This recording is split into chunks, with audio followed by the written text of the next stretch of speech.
This is part 31 in the series for the reading of the Foreign and Military Intelligence document. The reading will resume on page 367, on Chapter 16. Disclosure of budget information on the intelligence community. At the present time, the aggregate amount spent for the intelligence activities of the United States government is classified. The individual budgets for the Central Intelligence Agency, the National Security Agency, and certain other units within the Department of Defense which gather national intelligence are likewise classified. The budgets for these agencies, which spend billions of dollars annually, are kept not only from the American people but also from most members of Congress. This secrecy prevents the public and most members of Congress from knowing how much is spent on national intelligence and from determining whether that amount is consistent with other national needs and priorities. It prevents the public and most members of Congress from knowing how much is spent by each of the national intelligence agencies and from determining whether that allocation among agencies is appropriate. Because funds for these agencies are concealed in the budgets of other agencies, the public and most members of Congress cannot be certain that funds in the open appropriations are used for the purposes for which they were appropriated. No item in the overall federal budget is above suspicion as a hiding place for intelligence agency funds. Footnote 1. Pausing the reading to read footnote 1.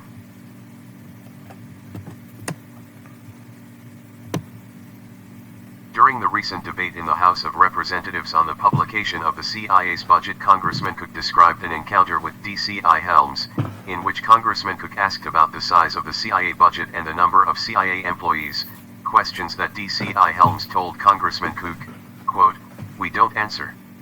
End quote. As Congressman Cook described it, he then asked Mr.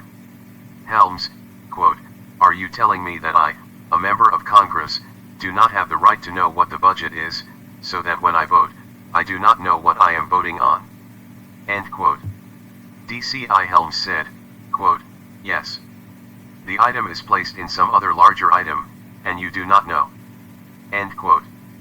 Congressman Cook then asked, quote, "Do you mean that it might be included under Social Security?" End quote. To which DCI Helms replied, quote, "We have not used that one yet, but that is not a bad idea." End quote. Congress. Rec. H. 9359, Daily ed., October 1st, 75, Remarks of Republic, Cook. Resuming the reading. Finally, and most seriously, the present system of secrecy is inconsistent with the constitutional provision which states,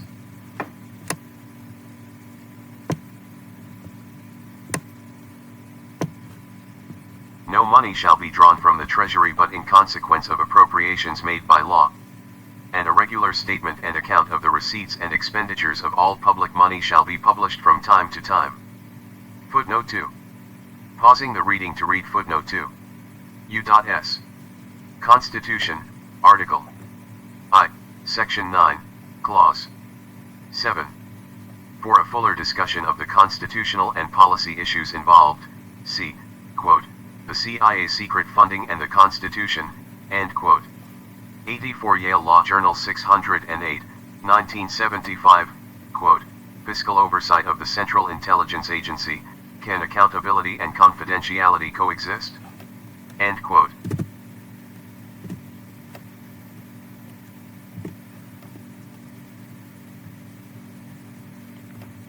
Just a brief note, the article was Article 1, not Article I or 9 as it read. So, since it stopped, I'm going to continue reading. Quote, "The CIA's secret funding and the Constitution," end quote.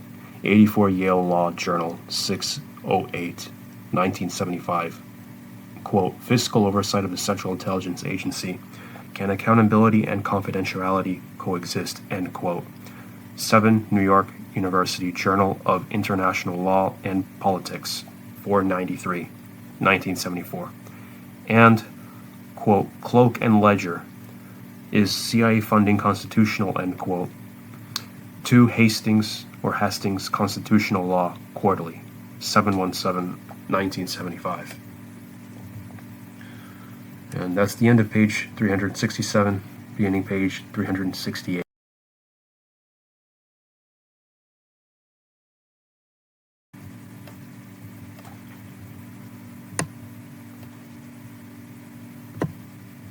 Section A.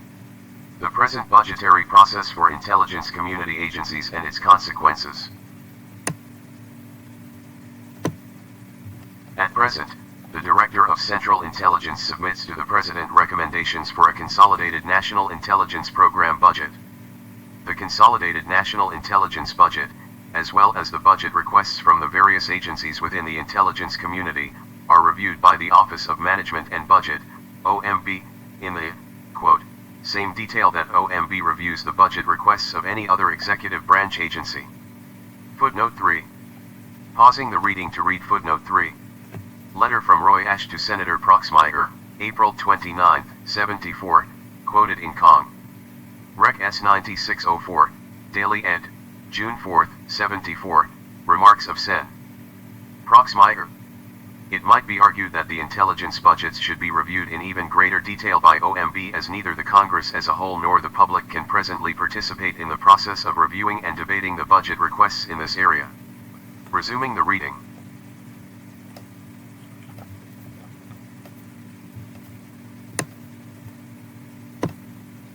As former OMB Director Roy Ash described it, the specific amounts of the CIA's approved appropriations request and the identification of the appropriation estimates in the President's annual budget, within which these amounts are included, are formally provided by the Director of the Office of Management and Budget to the Chairman of the Senate and House Appropriations Committees.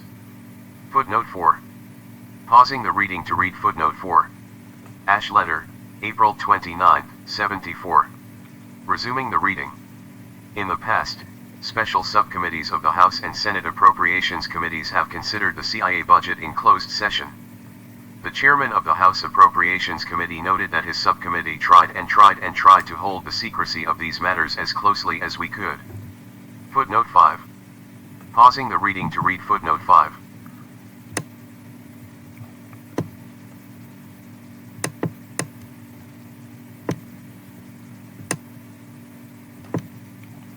Cong. Rec. H. 9363, Daily Ed., October 1st, 75, Remarks of Rep. Mahone. Until 1974, even the names of members of these special subcommittees were withheld from the public. Resuming the reading.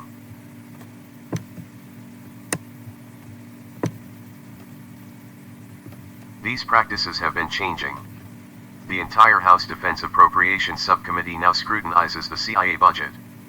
In September of 1975, the chairman of the House Appropriations Committee invited all the members of the House of Representatives to review the executive session hearings of the Defense Appropriations Subcommittee on the CIA's budget, although members had to agree not to remove any documents from the room, not to take notes, and not to reveal the classified information to, quote, unauthorized persons. End quote. While the chairman invited this review by the members, the full House Appropriations Committee voted not to receive figures on the CIA's budget from the Defense Appropriations Subcommittee. Neither the Senate Appropriations Committee as a whole nor the Senate as a whole is informed, even in secret session, of the budget figures for the CIA, NSA or certain other intelligence units.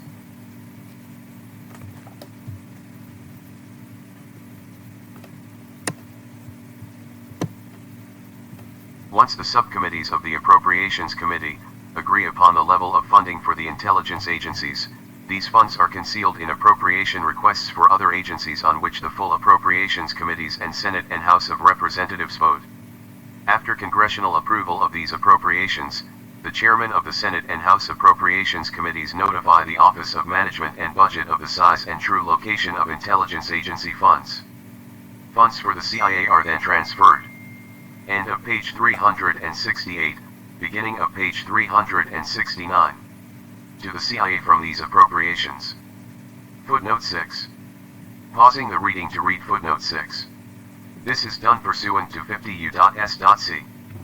403F, which authorizes the CIA to transfer to and receive from other government agencies funds as approved by the OMB. Resuming the reading.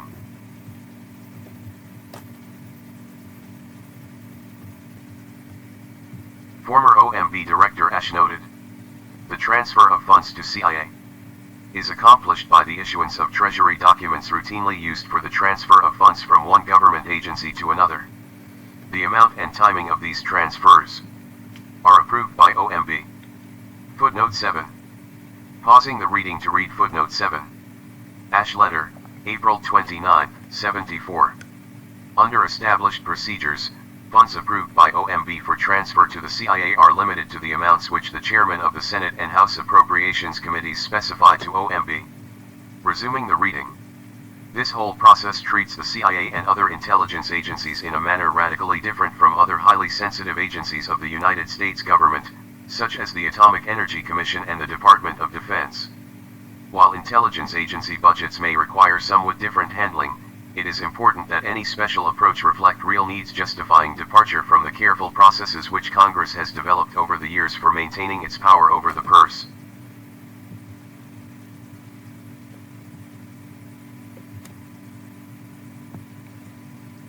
Section B. The constitutional requirement. The present budgetary process apparently violates Article 1, Section 9, Clause 7 of the Constitution, which reads, "No money shall be drawn from the Treasury, but in consequence of appropriations, made by law. And a regular statement and account of the receipts and expenditures of all public money shall be published from time to time." This constitutional provision was intended to ensure that Congress would control the governmental purse and that the public would be informed of how Congress and the executive spent public funds. Footnote 8. In keeping with this constitutional mandate, Congress enacted 31 U.S.C. 66b, a, which provides that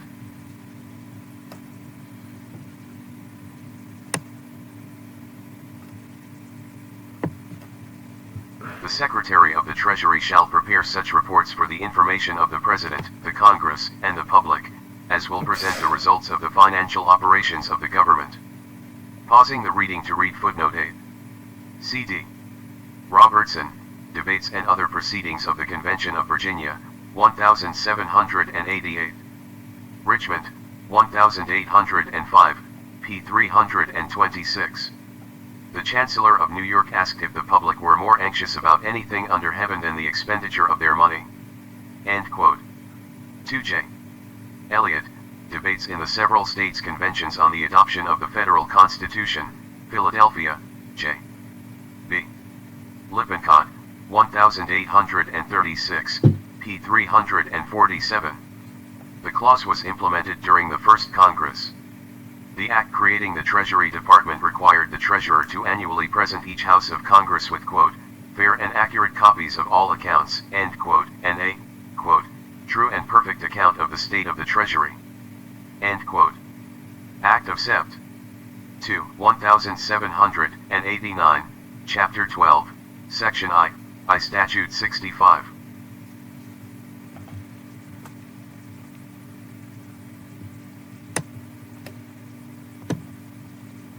This act was replaced by 31 U.S.C.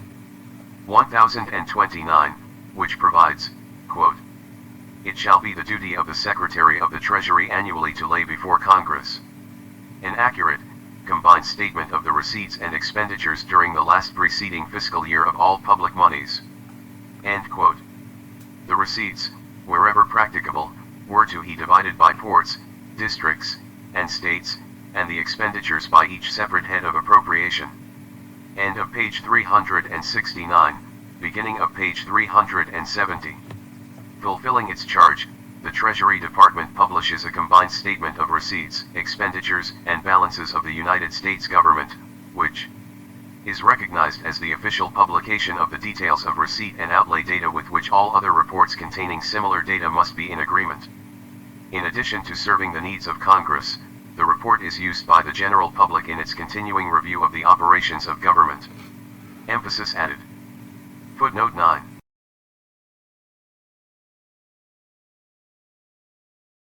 Pausing the reading to read footnote 9. U.S. Department of Treasury, Combined Statement of Receipts, Expenditures, and Balance of the United States Government, 1973, page 1.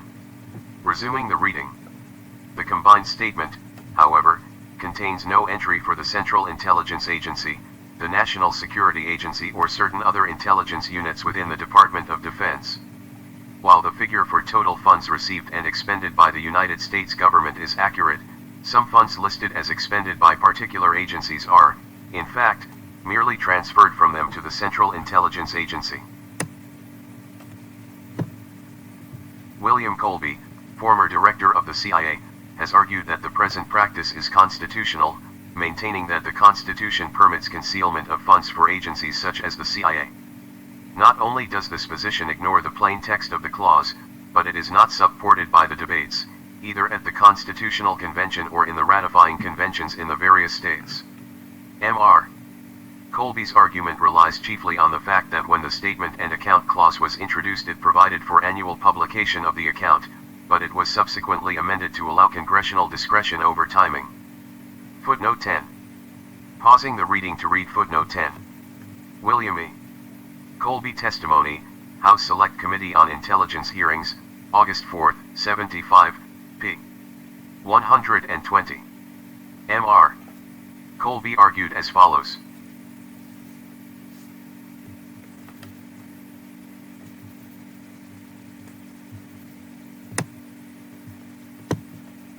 Quote, the so-called Statement and Account Clause was not part of the initial draft, in brackets, of the Constitution, end brackets. The language first suggested by George Mason would have required an annual account of public expenditures. James Madison, however, argued for making a change to require reporting from time to time. Madison explained that the intent of his amendment was to leave enough to the discretion of the legislature. Patrick Henry opposed the Madison language because it made concealment possible. But when the debate was over, it was the Madison view that prevailed. End quote. Mr. Colby also argued that the provision allowing Congress to keep their proceedings secret demonstrated the intent of the framers to provide for concealment. That provision, unlike the Statement and Account Clause, explicitly provides for secrecy. Moreover, the Statement and Account Clause guarantees an accounting for all public money. For a fuller treatment of this argument, see, quote, the CIA Secret Funding and the Constitution, end quote, Yale L.J. 608, 1975. It could be argued that the constitutional requirement is not violated as the combined statement provides an accurate total for receipts and expenditures. Under this theory, all government funds could be appropriated to one government agency and secretly transferred to the other agencies. As long as the total appropriated and expended were published, the constitutional requirement would be fulfilled. Resuming the reading.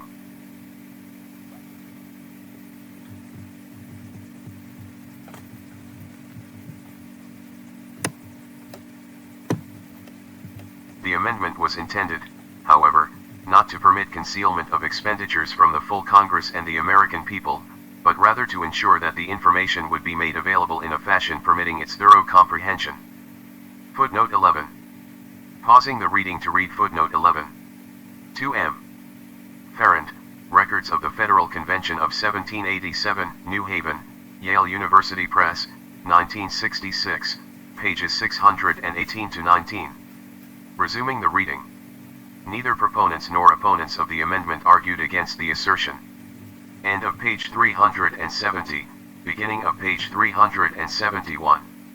That the people had a right to know how their funds were being spent. Footnote 12. Pausing the reading to read footnote 12. D. Robertson, page 326. See generally 3M. Farrand, pages 149 to 150.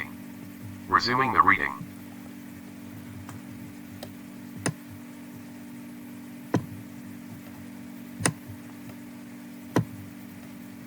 It should also be noted that the proponents of congressional discretion did not argue that secrecy was needed. Rather, they contended that leaving the interval of publication to be fixed by Congress would result in fuller disclosure, since no agency would be forced to publish an incomplete report to meet an inflexible and unrealistic deadline. Footnote 13. Pausing the reading to read footnote 13. 2M. Farrand, pages 618 to 619. Resuming the reading.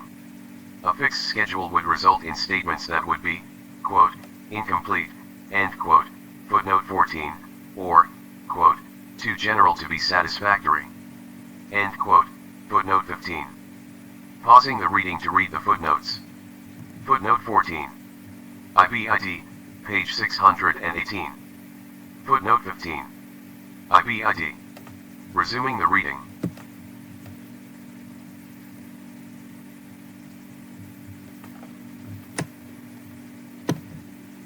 The proponents of the amendment ridiculed the possibility that granting Congress discretion would mean that information would be concealed forever. Congress would publish the reports at regular, frequent intervals. Footnote 16. Pausing the reading to read footnote 16. CD. Robertson, page 326. Resuming the reading.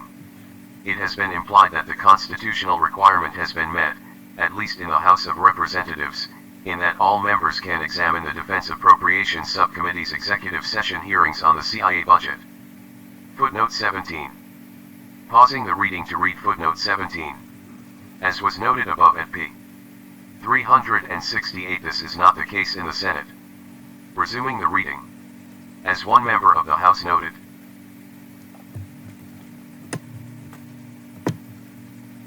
secrecy in government is distasteful to a free society, but preservation of our free society demands that we maintain a prudent cloak over vital intelligence operations, so long as the representatives of the people have the right to examine what is covered as they do in this situation. Footnote 18. Pausing the reading to read footnote 18. Com. Rec. H. 9360, Daily ed., October 1st, 75, Remarks of Rep. Robinson. Resuming the reading. Knowledge on the part of all of Congress would satisfy part of the constitutional requirement. As Justice Story noted, one of the purposes of the constitutional requirements is to secure regularity, punctuality, and fidelity in the disbursements of the public money. It is highly proper that Congress should possess the power to decide how and when any money should be applied for these purposes. If it were otherwise, the executive would possess an unbounded power over the public purse of the nation. The power to control and direct the appropriations constitutes a most useful and salutary check upon profusion and extravagance, as well as upon corrupt influence and public speculation. It is wise to interpose in a republic every restraint by which the public treasure, the common fund of all, should be applied with unshrinking honesty to such objects as legitimately belong to the common defense and the general welfare. Footnote 19. Pausing the reading to read footnote 19. 2J. Story, Commentaries on the Constitution of the United States, c. 1348, pages 222 to 223, 5th ed., 1891. Resuming the reading.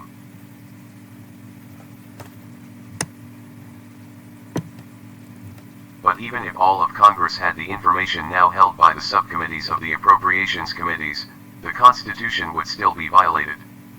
The Constitution requires that the public know how its funds are being spent. The Constitution requires that the statement and account be made public from time to time. Footnote 20. Pausing the reading to read footnote 20. Article I, Section 9, Clause 7 provides for publication in contrast to Article 2, Section 3, which provides that the President, quote, shall from time to time give to the Congress information on the state of the Union. End quote. Resuming the reading. This requirement. End of page 371, beginning of page 372. Once again, that was reference to Article 1, Section 9. So, resuming the AI reader. Was imposed to make congressional responsibility, quote, more perfect, end quote, footnote 21, by allowing the people to check Congress and the executive through the publication of information on what money is expended, for what purposes, and by what authority. Footnote 22. Pausing the reading to read the footnotes. Footnote 21. 2J. Story, Seconds. 1348, pp. 222 to 223. Footnote 22. IBID. Resuming the reading. As Chancellor Livingston pointed out,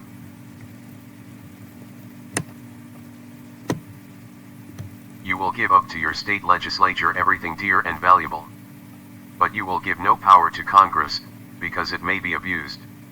You will give them no revenue, because the public treasures may be squandered. But do you not see here a capital check?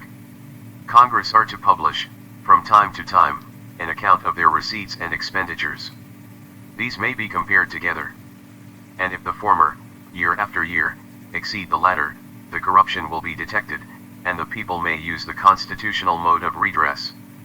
Footnote 23. Pausing the reading to read footnote 23. 2J. Eliot, p. 345. Resuming the reading.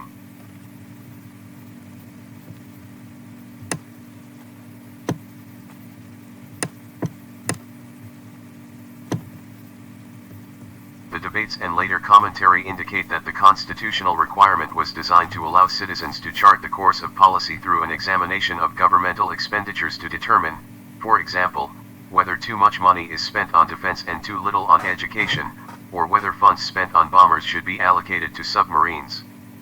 Publication of this information would also enable the people, with Congress, to determine whether expenditures by the executive conform to the intent of the appropriation.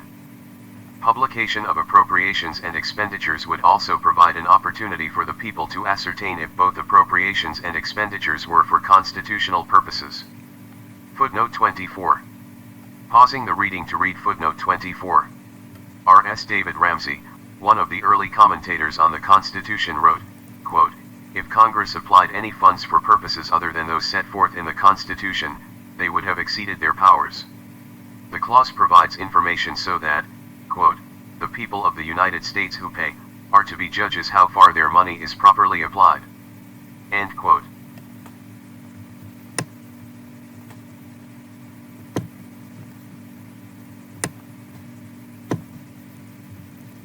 Quote, "An address to the freemen of South Carolina on the subject of the federal Constitution," end quote, in Pamphlets on the Constitution of the United States, page 374.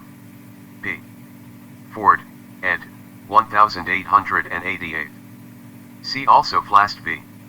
Cohen, 392 U.S. 83, 1968. Resuming the reading. It is, however, unclear how much information on appropriations and expenditures is required by the Constitution to be published. No one at the Constitutional Convention disagreed with the assertion that it would be impossible to account for, quote, every minute shilling. End quote.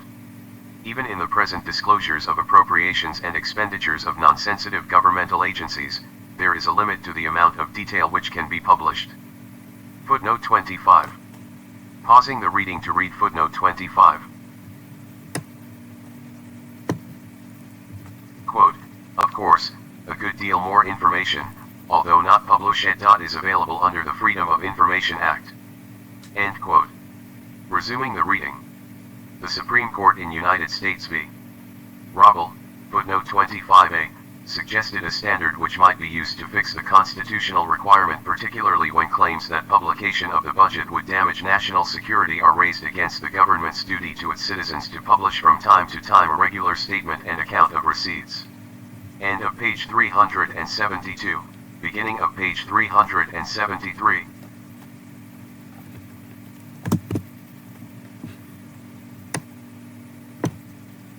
And expenditures of all public money. Pausing the reading to read footnote 25a. 389 U.S. 258, 1967. Resuming the reading.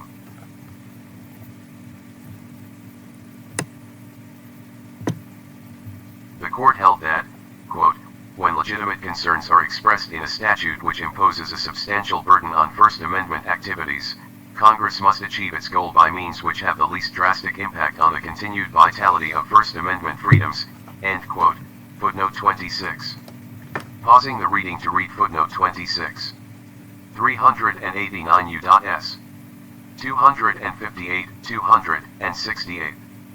While the public's right to information on governmental expenditures has not been accorded the, quote, preeminent, end quote, status of the First Amendment, the test is an appropriate place to begin an analysis. Resuming the reading.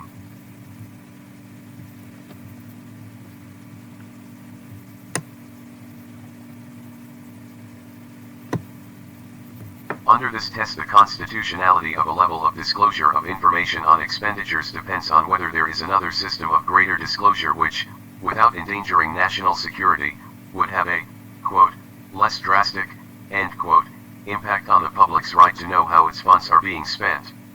It is clear, however, that the present secrecy surrounding the appropriations and expenditures for intelligence, particularly the inflation of unspecified appropriations in which funds for intelligence are concealed, vitiates the constitutional guarantee. Footnote 27. Pausing the reading to read footnote 27. As Justice Black wrote, quote, the guarding of military and diplomatic secrets at the expense of informed representative government provides no real security for our republic. End quote. New York Times Co. v. United States, 403 U.S. 713 at 719, 1971. In the same case, Justice Stewart wrote, in the absence of the governmental checks and balances present in other areas of our national life, the only effective restraint upon executive policy and power in the area of national defense and international affairs may be in an enlightened citizenry. End quote. ID. At 728, Justice Stewart's remarks apply equally well to the exercises of power by the Congress.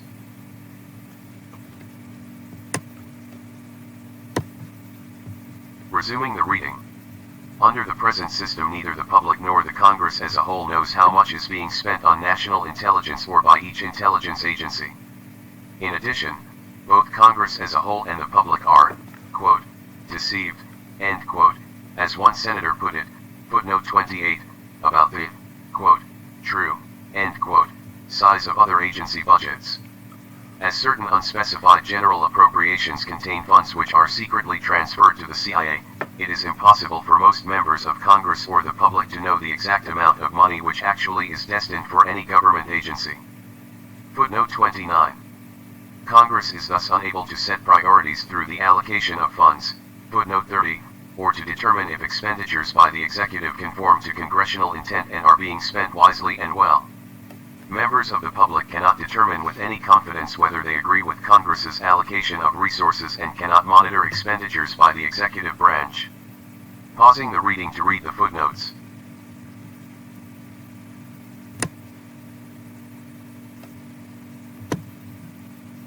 Footnote 28. Cong. Rec. S. 9602, Daily ed., June 4, 74, Remarks of Sen. Proxmire. Footnote 29. Cong. Rec. H. 9361, Daily ed., October 1, 75, Remarks of Rep. Evans. As Congressman Evans recently noted, the secrecy surrounding these funds for the intelligence community is infectious, quote, when we are tucking it away in another pocket in the budget, we are also making a secret of something else that should not be a secret. End quote. Footnote 30. See example Cong.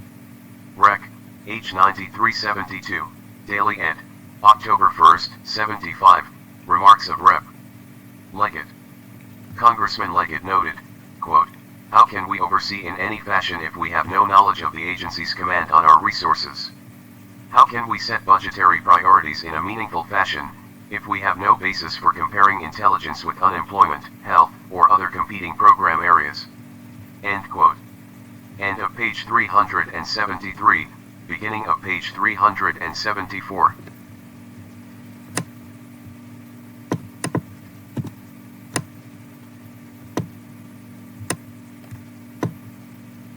Section C. Alternatives to concealing intelligence budgets from Congress and the public.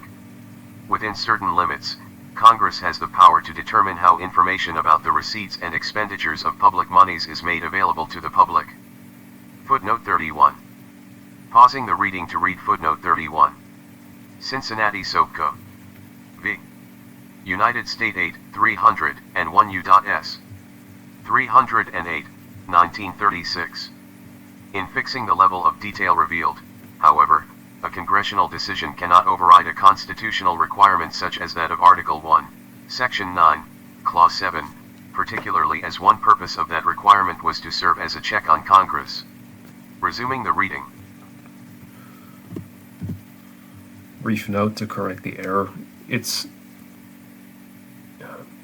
301 US 308, since the AI reader added an 8 in there, just clarifying.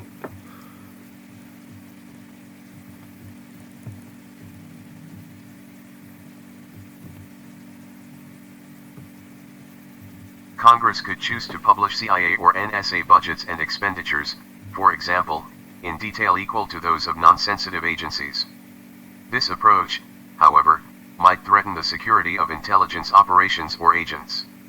Congress has available another model for budget disclosure to protect the security of certain activities. Since 1793, certain agencies, such as the AEC, the FBI, and the Department of State have been appropriated funds specifically for, quote, confidential purposes, end quote, which for security reasons, are exempt from normal accounting procedures. Footnote 32. In each instance, however, Congress appropriates funds to the agency directly and publicly specifies the small percentage of the appropriation which is for, quote, confidential purposes, end quote, and thus exempt from normal accounting procedures. Drawing on this practice, Congress obviously could publish detailed budgets for the intelligence agencies while providing a lump sum to each for, quote, confidential purposes, end quote.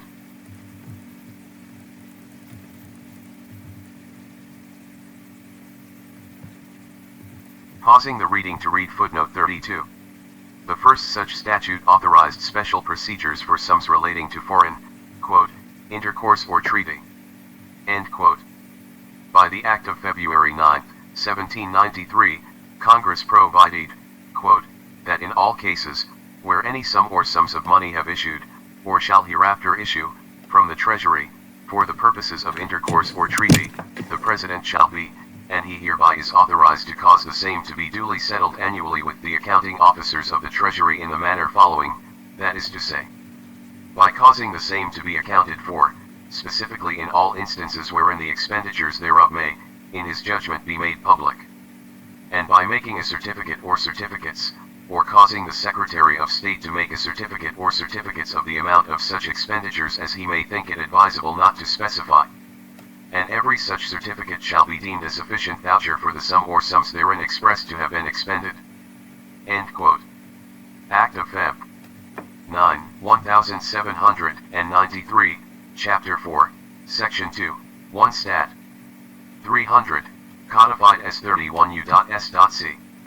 107, 1970. Resuming the reading.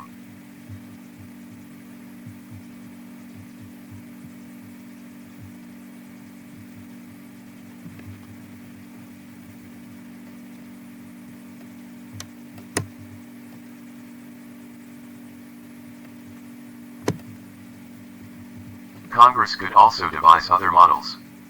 Congress could publish only the total appropriated to each intelligence agency. Footnote 33.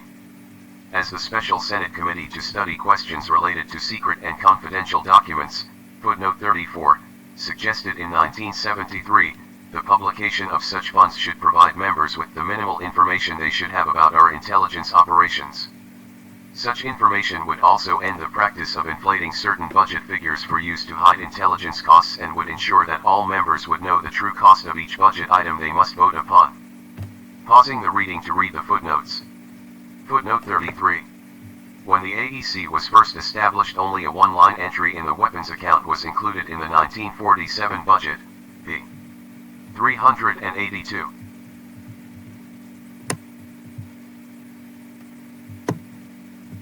Footnote 34. S. Res.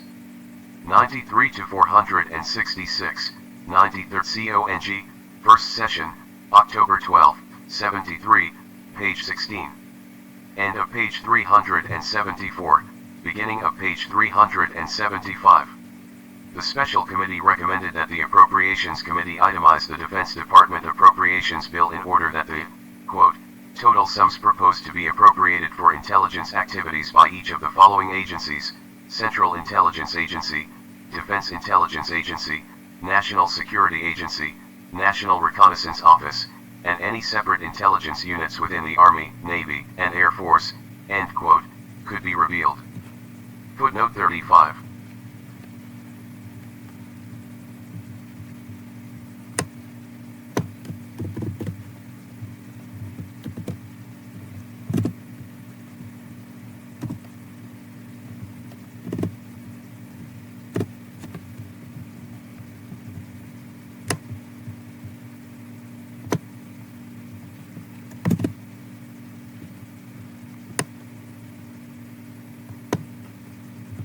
Pausing the reading to read footnote 35.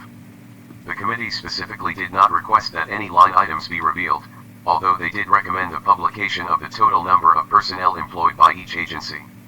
Resuming the reading. Finally, the Congress could decide that only the total budget figure for national intelligence be published. This would be the aggregate of funds provided to CIA, NSA, DIA, and the national intelligence components in the Departments of Defense, State, and Treasury. Although there may be problems defining what constitutes, quote, national intelligence, end quote, the Director of Central Intelligence already prepares a national intelligence budget.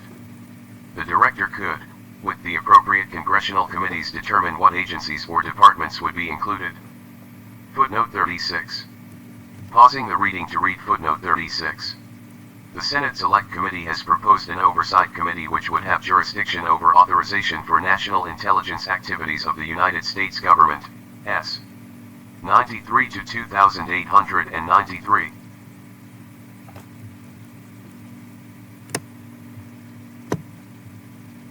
Resuming the reading.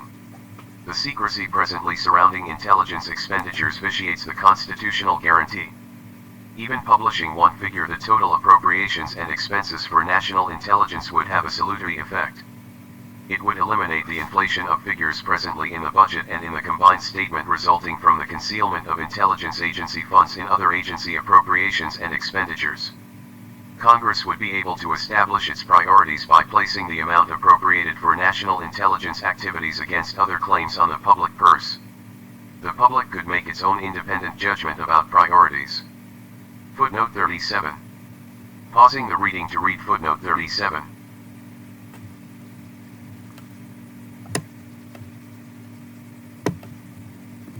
Former Director Colby has argued that publication of the CIA budget would not aid the public in any way. As he put it, quote, knowledge of the agency budget would not enable the public to make a judgment on the appropriateness of the amount without the knowledge of the product and the ways it is obtained. End quote. William Colby Testimony, House Select Committee on Intelligence, August 4, 75, page 123. Resuming the reading. As Senator Proxmire noted, publication of the aggregate budget for national intelligence might also have the effect of deterring potential adversaries by showing that the United States government continues to spend sizable amounts on intelligence. Footnote 38. As former DCI and Secretary of Defense Schlesinger noted, publication of this figure might also. End of page 375. Beginning of page 376. Decrease speculation about the budget and focus the debate on intelligence on more significant issues. Footnote 39. Pausing the reading to read the footnotes.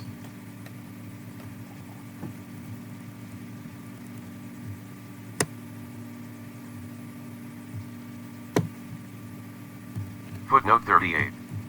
Congress. REC 8,9,6,0,3, Daily Edition, June 4, 74, remarks of Senator Proxmire. However, as Senator Pastor noted, if the public figure declined, quote, then the Russians and the Chinese communists know that we are doing less, and that might let them become more audacious. End quote. ID at 8,9,6,0,5. Footnote 39. During testimony before the Senate Select Committee, Mr. Schlesinger was asked whether there was a good reason for actually publishing a budget figure.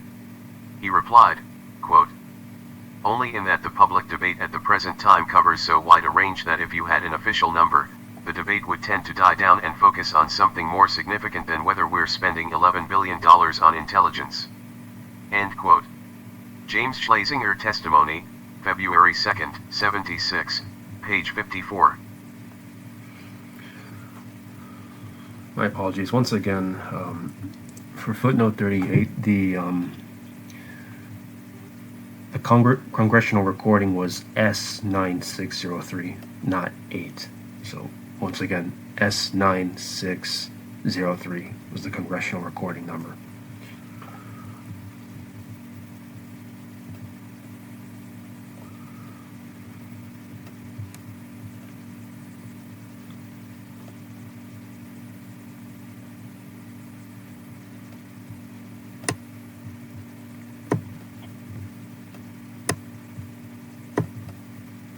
Mr.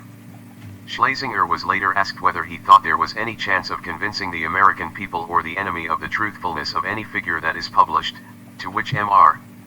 Schlesinger replied, quote, "I do not believe that you could persuade the Soviets that that is a truthful figure, but I am not sure that that is our objective. Whether or not you could persuade the American public, I think there is a large segment of the American public that would be persuaded." End quote. Schlesinger, February 2, 76, page 56. Resuming the reading. Finally, the disclosure of any figures on intelligence expenditures might well increase the effectiveness of oversight of the intelligence agencies by both individual members of Congress and by the appropriately charged congressional committees. Members of the House might be encouraged to inspect executive session hearings on intelligence agency budgets. Footnote 40. Members of the oversight committees of both houses might be spurred to review the proposed budgets more closely, in anticipation of a possible debate on the figures. Footnote 41.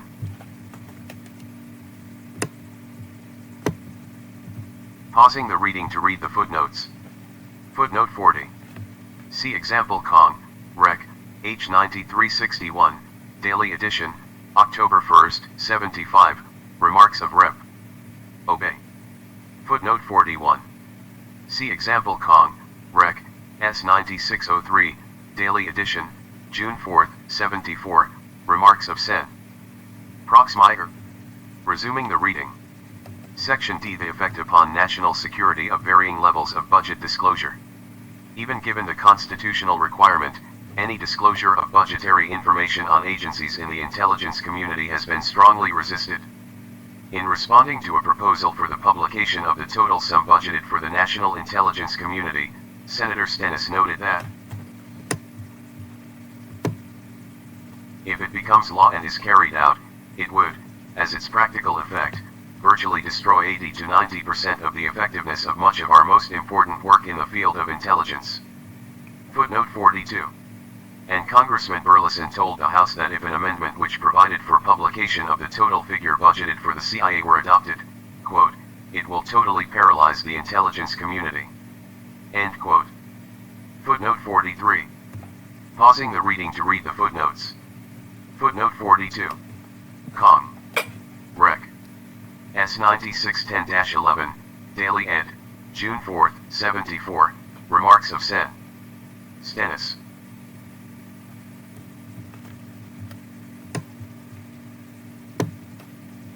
Footnote 43. Cong. Rec. H. 9366, Daily Ed., October 1, 75, Remarks of Rep. Burleson. Resuming the reading. An examination of the effect on national security of publication of any data on the intelligence community budgets is difficult, in part because the examination itself must not be allowed to jeopardize the national security. Given the constitutional guarantee, however, the burden of proof must fall on those who would deny this information to. End of page 376, beginning of page 377. The public. The possible effects on the national security of certain levels of budget disclosure are examined below.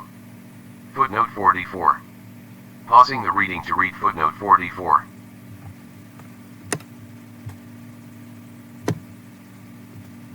There are many possible variants of budget disclosure running from the full disclosure policy governing such government agencies as the Department of Agriculture, through the budget disclosure utilized by the FBI and AEC, which provides for a specific appropriation of funds for confidential purposes which are exempted from normal accounting requirements, to the possible disclosure of an aggregate figure for each national intelligence agency or for national intelligence as a whole. The committee has not attempted to analyze the constitutional implications and effect on national security of each, but has focused on the disclosure of the global sum for national intelligence and the aggregate budgets of each intelligence agency. Resuming the reading. Subsection 1. The effect on national security of publication of the National Intelligence Community Budget.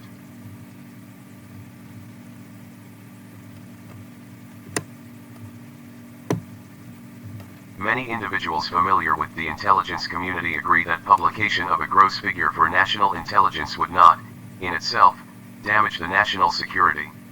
During his confirmation hearings as Director of Central Intelligence, James Schlesinger, former Secretary of Defense and past head of the Office of Management and Budget, OMB, told Senator Harry F.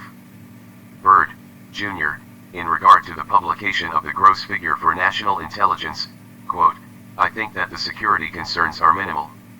The component figures, I would be more concerned about, but for the gross national intelligence program figures, I think we could live with that on a security basis, yes." End quote. Footnote 45. Former DCI Helms told the Senate Select Committee that because it was so large, publication of a single figure for national intelligence might be, quote, "satisfactory." End quote. Footnote 46. Pausing the reading to read the footnotes. Footnote 45. Quoted in Cong. Rec. S 9,6,0,3, Daily ed. June 4, 74, Remarks of Sen. Proxmire.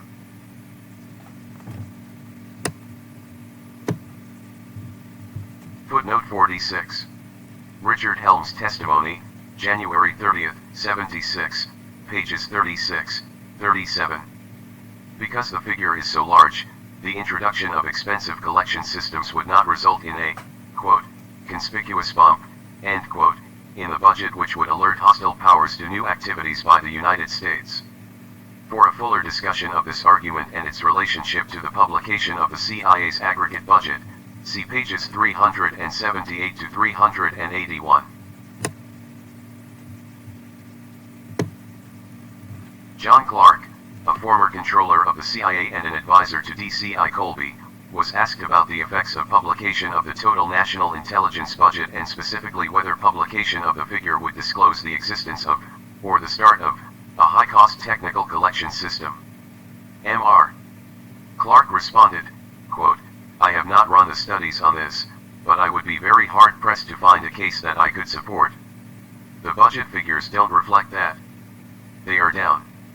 Historically, at least they have been down inside of a larger figure and it doesn't really pop out in a big way. And it can be explained away." End quote. John Clark testimony, February 5, 76, page 47. Resuming the reading. While it has been suggested that the publication of even a total for the national intelligence budget would aid our enemies, footnote 47, CE.G. p. 376 for more information, Mr. Schlesinger told the Senate Select Committee that our enemies, quote, "already know in the first place and it's broadly published. All that you would have is a confirmed official figure for information. That is."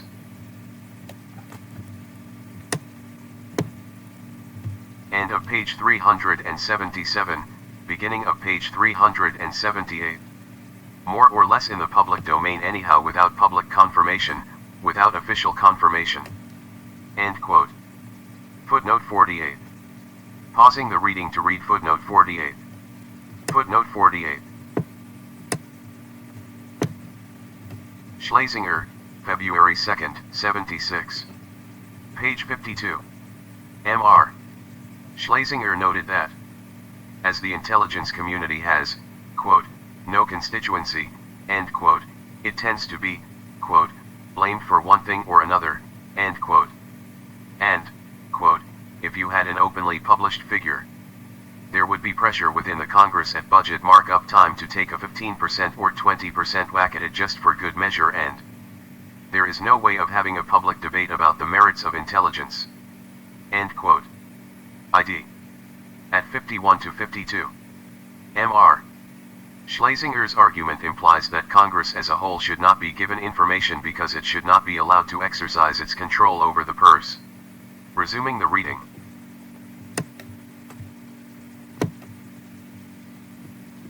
Mr. Schlesinger described for the Select Committee the impact of publishing the total national intelligence budget. "I am not so concerned about that from the security aspect as some people are. I'm not sure I recommend it, but I'm not so concerned about it from the security aspect. It could do some good in that there are some inflated notions around about how much the United States government is actually spending on intelligence, and if you had an official statement, I think that would put the total amount of expenditures in better context for the public." Footnote 48a. Note, footnote 48a is not present on this page. Subsection 2. The effect on national security of disclosure of the total appropriated to or expended by each national intelligence agency. Publication of the total of the CIA's budget or of the other agencies' budgets has also been opposed. In a Freedom of Information Act suit, DCI Colby argued against publication of the agency's budget total, as follows. Publication of either the CIA budget or the expenditures made by CIA for any given year would show the amounts planned to be expended or in fact expended for objects of a confidential, extraordinary, or emergency nature. This information would be of considerable value to a potentially hostile foreign government. For example, if the total expenditures made by the agency for any particular year were publicized, these disclosures, when taken with other information publicly available, would enable such governments to refine their estimates of the activities of a major component of the United States intelligence community, including specifically the personnel strength, technological capabilities, clandestine operational activities, and the extent of the United States government intelligence analysis and dissemination machinery. The subsequent publication of similar data for other fiscal years would enable a potentially hostile power to refine its estimates of trends in the United States government intelligence efforts.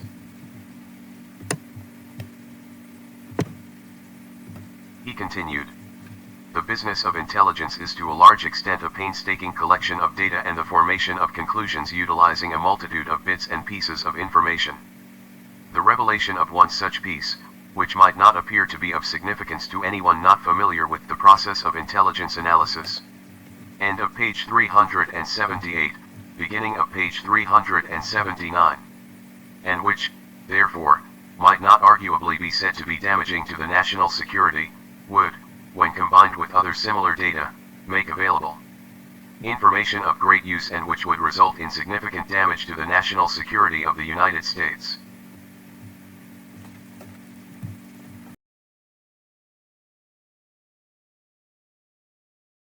He provided the following example of the impact on the nation's security of publication of the CIA's budget. If it were learned that CIA expenditures have increased significantly in any one given year, but that there has been no increase in agency personnel, apparent from traffic, cars in the parking lots, etc., it would be possible to make some reasonable estimates and conclusions to the effect that, for example, CIA had developed a costly intelligence collection system which is technological rather than manpower intensive, and that such system is operational. Knowledge readily available at the time about reconnaissance aircraft photography, and other technology, can result in a more accurate analysis about a new collection system which would enable a potentially hostile power to take steps to counter its effectiveness. The development of the U-2 aircraft as an effective collection device would not have been possible if the CIA budget had been a matter of public knowledge. Our budget increased significantly during the development phase of that aircraft. That fact, if public, would have attracted attention if it had been supplemented by knowledge, available perhaps from technical magazines, industry rumor, or advanced espionage techniques. That funds were being committed to a major aircraft manufacturer and to a manufacturer of sophisticated mapping cameras, the correct conclusion would have been simple to draw. The U.S. manufacturers in question would have become high-priority intelligence targets. And I'm sure that the Soviets would have taken steps earlier to acquire a capability to destroy very high-altitude aircraft. They did indeed take these steps, with eventual success, but only sometime after the aircraft began operating over their territory, that is, once they had knowledge of a U.S. intelligence project. Footnote 49. Pausing the reading to read footnote 49. Defendant's answers to plaintiff's interrogatories, Halperin v. Colby, Civil Action No. 75-0676, United States District Court for the District of Columbia, pp. 3-5. Other knowledgeable figures have reached different conclusions about the effect of publishing the CIA's budget. For example, Elliot Richardson, presently Secretary of Commerce and formerly Secretary of Defense, has stated that publication of the amount of the CIA's expenditures would not be damaging to the national security. Resuming the reading. A close examination of Mr. Colby's statement raises a number of questions as to the effect of publication of the CIA's aggregate budget. Although Mr. Colby notes that the CIA's total budget figure would allow governments to refine their estimates of the activities of a major component of the United States intelligence community. End quote. He provides no evidence of how the publication of this one figure would increase the other government's knowledge of, for example, the clandestine. End of page 379, beginning of page 380. Operational activities of the CIA. Footnote 50. Pausing the reading to read footnote 50. Mr. Colby's statement ignores the fact that figures for the CIA budget are already widely publicized, although not officially confirmed. In this regard, it is interesting to note that the Central Intelligence Agency withdrew its objection to the far more detailed budget disclosure in the CIA and the Cult of Intelligence by Victor Marchetti and John D. Marks. Resuming the reading. There would, of course, be some, quote, refinement, end quote, if it were known that the CIA's budget was $X millions rather than $X plus 1 millions. Such refinement goes on at all times. But the question is whether such a gain by hostile powers is sufficient to justify overriding the constitutional requirement that the American people be told how their funds are spent. Having an officially acknowledged budget total does not signal to a hostile power manpower levels in the clandestine service, let alone the number of deep cover agents. Having an officially acknowledged aggregate figure does not reveal the cost of a reconnaissance vehicle, let alone its technical capability. Mr. Colby has maintained that one-time publication of the total amount budgeted for the CIA would set a precedent and that information revealed through successive publication would provide hostile powers with insights into United States intelligence activities. Of particular importance is Mr. Colby's claim that successive disclosures of the CIA's aggregate budget would eliminate the effectiveness of major technical collection systems like the U-2. A change in the CIA's total budget from one year to the next may be due to a number of factors. Inflation, cutbacks in activities, a major reorganization, or long-term gains in efficiency, for example. Assuming that an increase in the CIA's budget alerted hostile powers to some change in the agency's activities, it would not in itself reveal what the new activity was a new covert action project. More material procurement, or an increase in analytical capability through mechanization.